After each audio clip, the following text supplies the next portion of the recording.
Crazy story time. 23 years ago, there was this mother of 2 children who just recently had a 3rd child. Soon after, the newborn baby was sleeping in the nursery while they were throwing a house party, and unfortunately, during the party, the house caught on fire. Everyone scrambles out of the house and they couldn't get to the baby, and then the cops concluded that the baby had died in the fire. But her other 2 kids made it out alive. And even though the cops told her that her baby had died, she refused to believe it. Many years later, the mother took her 2 children to a birthday party, and there was this other woman there with her child. And now the mother looks at that child and is in shock because she looks so much like her other 2 kids. She goes up to the little girl and says that she has bubble gum in her hair so that she can steal a few strands of her hair. She took it to a lab and they DNA tested it, and that little girl was her child. So it turns out many years ago during that house party, a woman that the mother knew went upstairs, took the baby, and started the fire so that the baby would be declared as dead and she could easily get away with kidnapping her. And then she ran from the cops and they can't find her. Okay, so in high school, I used to run track, and one time we were at a really big race.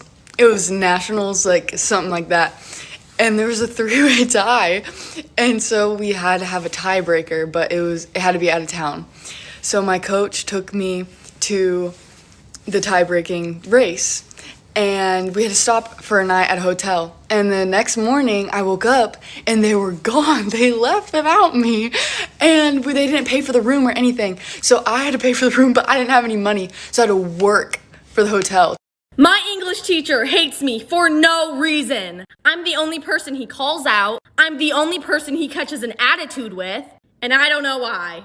Anyway, so a couple days ago, we had a 6 to 10 paragraph essay due, and the website to turn it in was not working. So I emailed him and I was like, hey, the website to turn in my essay isn't working.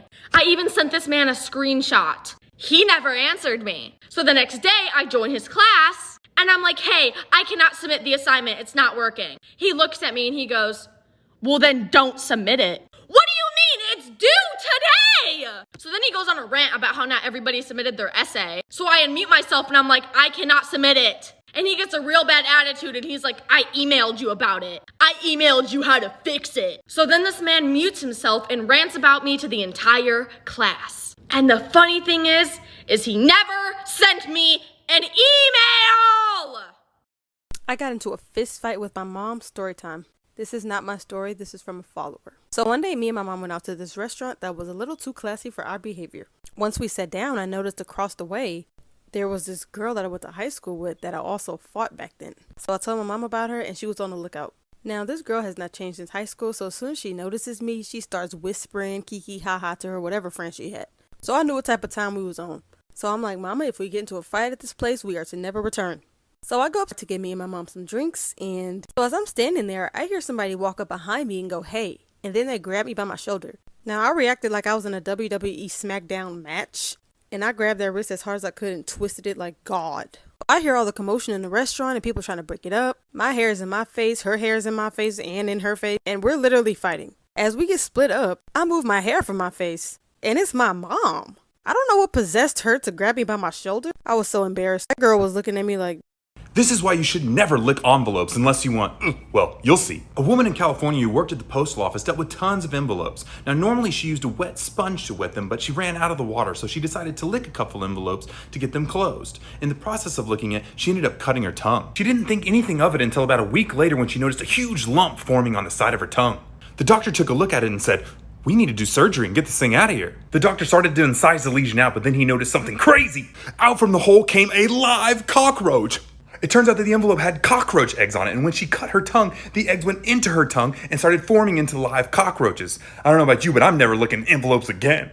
This is a story time of why I don't eat at other people's house no more. Me and my best friend, we were like 11 or 12 at the time, and we were having a sleepover at her house. We had hung out outside of school many times before. This would just be the first time I went over to her house. My mom drops me off and just lets me walk inside. When I went up to the door, my best friend answered and she was like, hey, can you grab a shoe? Immediately, I could tell that the house wasn't very clean, but I knew it wasn't her fault. It's not because she asked me to grab a shoe. I could see behind her and could tell that the house was just really messy. It really did look like an episode of Hoarders, but I grabbed a shoe. too, and I helped her look for that fly. So it was me, my bestie, and her grandma looking for this bug. We got a little tired, so we sat down to eat something, and her grandma made us a snack. I was a little scared to eat, not gonna lie, but I didn't want to make my best friend feel bad, so I went ahead and ate my food. Well, I was only able to eat some of it because we had left the basement door open, and we saw the bug fly down there. So we stopped eating, ran down to the basement, and we saw the bug fly behind this box. We moved this box, and I swear 100 families of spiders and their ancestors started spewing out, like for part 2. This is going to be part 2 of why I don't eat at other people's house no more. Like I said, so many spiders started spewing out from behind this box. I genuinely thought that these spiders were going to eat all of us alive. It was not a fun situation. We did not run fast enough. These spiders started crawling all over us. I think I saw a lighter somewhere and considered setting myself on fire. I want you guys to imagine like my whole entire body covered up with spiders. That's what it felt like, but there was only like 5 or 6 on me. The grandma gets a blanket and starts whipping us with it. She's like trying to dust the spiders off. Anything to get these spiders off. Once we felt like we were good, we ran upstairs. My best friend started crying to me and apologizing and saying how much she hates her life and how she's so embarrassed. But I told her that all is good and this doesn't change the way that I see her at all. We have our little moment and then we sit down to eat again. And you know, I'm going in on my little SpaghettiOs. But all of a sudden, it starts getting crunchy. I ignore it and I get down to the bottom of the bowl. When I look down, there is a half-eaten spider in the bottom of the bowl, like for part 3. This is going to be part 3 of why I don't eat at other people's house anymore. So like I said, I was munching and grunching on some SpaghettiOs. It's getting crunchy and I'm like, what's this crunch? Where's all this crunch coming from? I was like, bruh, it's probably some expired SpaghettiOs, but let me finish this bowl so my friend don't feel bad. When I got to the end and there was only some soup left, I saw a half-eaten spider. The same spiders that we had seen downstairs. My body? It started vibrating. I was shaking. I seized out. I think I passed out. This was not a good situation. I did have a phobia of spiders. I told my best friend, listen, babes, I love you. You know I love you. But this cannot go on no longer. I'm gonna have to go home. I felt like such a terrible friend, but I did call my mom.